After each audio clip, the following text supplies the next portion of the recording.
এটা তো ইচ্ছা অনিচ্ছার উপর নির্ভর করে না। এটাই তো বলছি, রাজ্য সরকারের যদি এখনো ইচ্ছা থাকে আমাদের চাকরি হবে, এটা কোনো ইয়ে নাই। এটাই তো বলছে যে এটা পুরা পলিটিক্যাল, এটা পুরা পলিটিক্যাল, নাহলে এইভাবে হইতে পারে না। হ্যাঁ, কারণ আমাদের যখন 2017 সালে যখন চাকরি সুপ্রিম কোর্টে রায় হয়েছিল, তখন কিন্তু 2018 সালের ইলেকশন নির্বাচন, আমাদের রাজ্যের যে নির্বাচন, বিধানসভা নির্বাচন, একদম সেটা আমাদের 10,323 পুরা একটা ইস্যু, মানে গুরুত্বপূর্ণ ইস্যু। এই ইস্যুকে কাজে লাগানোর জন্য তারা এই পদটাকে বেছে নিয়েছে, 10,323কে সেন্টিমেন্ট ক্রিয়েট করার জন্য। এবং 10,323-এ হ্যাঁ, ওরা যেভাবে বলেছে যে আমাদের মতো যারা একটু চিন্তা ভাবনা করে, আমরা যারা বলি তারাই বিশ্বাস করেনি, কিন্তু ম্যাক্সিমাম লোক বিশ্বাস করেছে যে বিজেপি ক্ষমতায় আসলে আমাদের চাকরি হয়ে যাবে। ক্রিয়েট করতে পেরেছে। হ্যাঁ, বিশ্বাসটা ক্রিয়েট করেছে, কিন্তু ওরা বিশ্বাসঘাতক করেছে। এবং বিজেপি আইপিএফটি তীব্রমঠা জোট যদি এই 10,323-এর কর্মসংস্থানের যদি ব্যবস্থা করে দিতে পারত, কিন্তু তাদের লাভ হতো, পলিটিক্যাল ভাবে লাভ হতো, রাজ্যের মানুষের একদিকে লাভ হতো, অন্যদিকে তার প্রদ্যুৎ কিশোর মানিক্য। কিন্তু আপনারা কি গেছেন ওনার কাছে? না না, আপনার একটা সময় 2023 সালের ইলেকশনের নির্বাচনে আমাদের 10,323-এর বহু শিক্ষক প্রদ্যুৎ কিশোরের সঙ্গে, শুধু 2023 না, 2021 সালে যখন এডিসি নির্বাচন হয়েছিল, হ্যাঁ এডিসি নির্বাচন হয়েছিল, তখনও বলেছে যে 10,323-এর হ্যাঁ আমরা ব্যবস্থা করে দেব। মানে তীব্রমঠা বলেছিল আমরা ক্ষমতায় আসলে এডিসিতে তোমরা নিয়ে নেব। নেই তো না, একজন বিধায়ক তো আছে, বিধায়ক এমডিসি আছে বোধহয় একজন। না না, বিধায়ক আছে, বিধায়ক হ্যাঁ, থাম জমাতিয়া। আচ্ছা, এমপি থেকে পাস করেছে।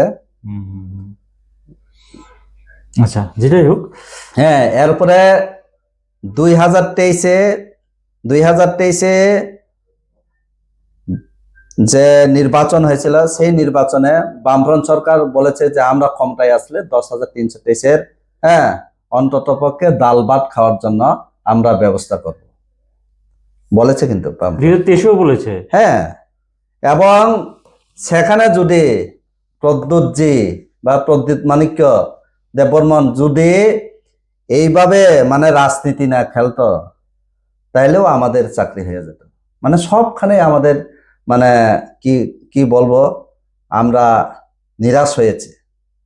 কারণ যদি প্রদ্যুৎ কিশোর মানিক্য তীব্রমঠার নামে 42টা আসন যদি না দিত, তাহলে তো বিজেপি সরকারে আসতে পারতো না। আমরা বলিনি, ওরাই বলেছে।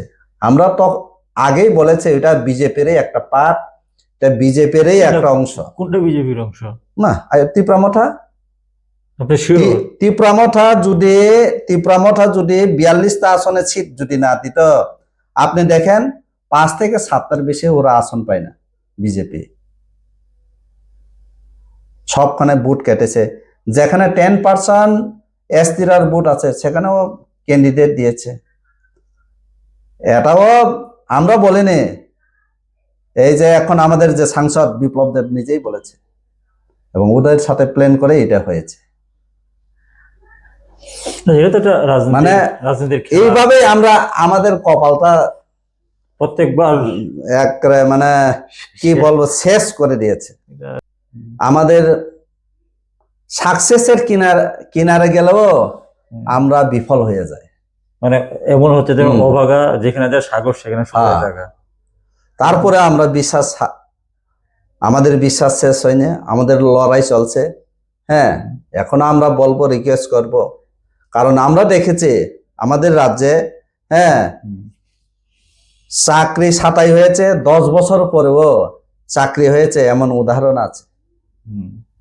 কাজে আমরা এখনো বিশ্বাস যদি এই সরকার না করে, তাহলে আমরা মনে করে 28-এ হলেও যদি সরকার, যদি এই রাজ্যের মধ্যে পরিবর্তন হয়, হ্যাঁ, আমরা 28-এও বলবো যে 10,323-এর জন্য যারা পাবে তাদের জন্য আমরা ভোট দেব।